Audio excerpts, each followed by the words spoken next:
বন্ধুরা, আজকে আমি তোমাদের দেখাবো যে আমার কাছে একটি ডাটা আছে, দেখতে পাচ্ছ।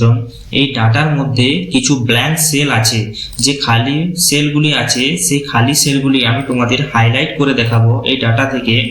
এবং যে খালি সেলগুলি আছে আমি চাই যে খালি সেলের মধ্যে শুধুমাত্র খালি থাকবে না, সেখানে আমি কিছু লিখে দিতে চাই যে জিরো বা নট অ্যাপ্লিকেবল, এরকম আমি কিছু একটা ওয়ার্ড আমি এখানে লিখে দিতে চাই। সেক্ষেত্রে কি হবে না, আমাদের ডাটাটি দেখতে খুব সুন্দর দেখাবে।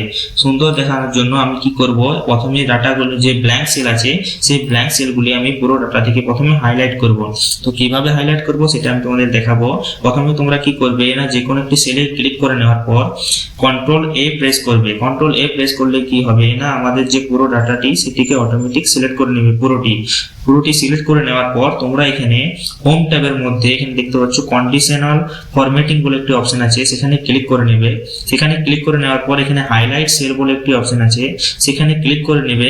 সেখানে ক্লিক করে নেওয়ার পর তোমরা এখানে দেখতে পাচ্ছ আমাদের ব্ল্যাঙ্ক সেল বলে কোনো অপশন নেই। সেক্ষেত্রে আমরা কি করব, মোর রুলস বলে একটি অপশন আছে, সেখানে ক্লিক করে নেব। মোর অপশনে ক্লিক করে নেওয়ার পর এখানে নিচের দিকে একটি অপশন আছে, দেখতে পাচ্ছ ফরম্যাট অনলি সেলস উইথ। সেখানে তোমরা এই যে অ্যারোটি আছে এখানে ক্লিক করে নিলেই তোমরা এখানে দেখতে পাবে ব্ল্যাঙ্ক বলে একটি অপশন আছে, ব্ল্যাঙ্ক। সেটিতে ক্লিক করে নেবে। সেক্ষেত্রে ক্লিক করে নিলেই তোমরা এখানে আরেকটি অপশন দেখতে পাবে ফরম্যাট। এই ফরম্যাটে ক্লিক করে নিলে বা তোমরা এখানে তোমরা নিজেদের পছন্দ মতো এখানে অনেক রকম অপশন আছে, দেখতে পাচ্ছ। এখানে তোমরা নিজেদের পছন্দ মতো যে কোনো একটি কালার দিয়ে সেটিকে হাইলাইট করে নিতে পারো সেই সেলটিকে। তো আমি এখানে এই কালারটি দিয়ে দিলাম।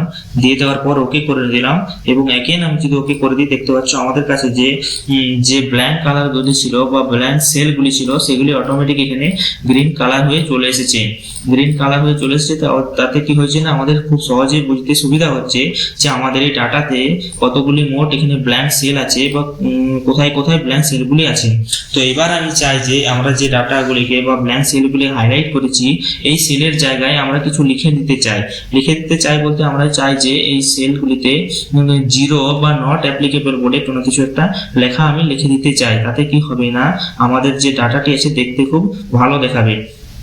তো তার জন্য আমরা কি করব, আমরা এখানে কন্ট্রোল এ প্রেস করব। কন্ট্রোল এ প্রেস করলে কি হবে না, আমাদের পুরো ডাটাটি এখানে সিলেক্ট হয়ে যাবে। পুরো ডাটাটি সিলেক্ট হয়ে যাওয়ার পর তোমরা কি করবে না, কন্ট্রোল জি প্রেস করবে। কন্ট্রোল জি প্রেস করলে তোমাদের সামনে এরকম একটি বক্স ওপেন হয়ে যাবে।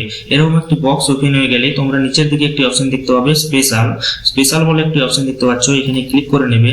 এখানে ক্লিক করে নিলেই এখানে অনেকগুলো অপশন আছে, দেখতে পাচ্ছ। এই অনেকগুলো অপশন থেকে আমাদের যেহেতু ব্ল্যাঙ্ক চাই, ব্ল্যাঙ্ক এখানে দেখতে পাচ্ছ একটি অপশন আছে ব্ল্যাঙ্কসে ক্লিক করে ওকে করে দিলে দেখতে পাচ্ছ আমাদের যে ব্ল্যাঙ্কস যে আছে সেলগুলি সেগুলিকে পুরো সেই সব সেলগুলিকে অটোমেটিক এখানে সিলেক্ট করে নিয়েছে।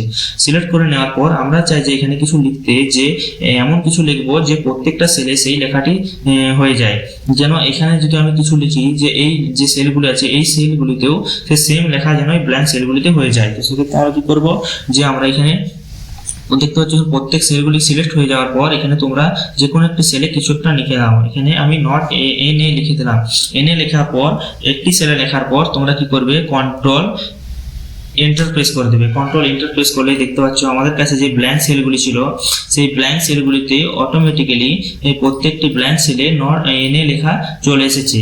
তো এই ভিডিওতে তোমরা শিখলে যে কিভাবে এই ব্ল্যাঙ্ক সেলকে হাইলাইট করতে হয় এবং যে ব্ল্যাঙ্ক সেলে আমরা যদি চাই এক ক্লিকের মধ্যে কোনো কিছু লিখে দিতে, সেটা আমরা দেখালাম যে কিভাবে তোমরা শিখবে। তো ধন্যবাদ বন্ধুরা আজকের ভিডিওতে।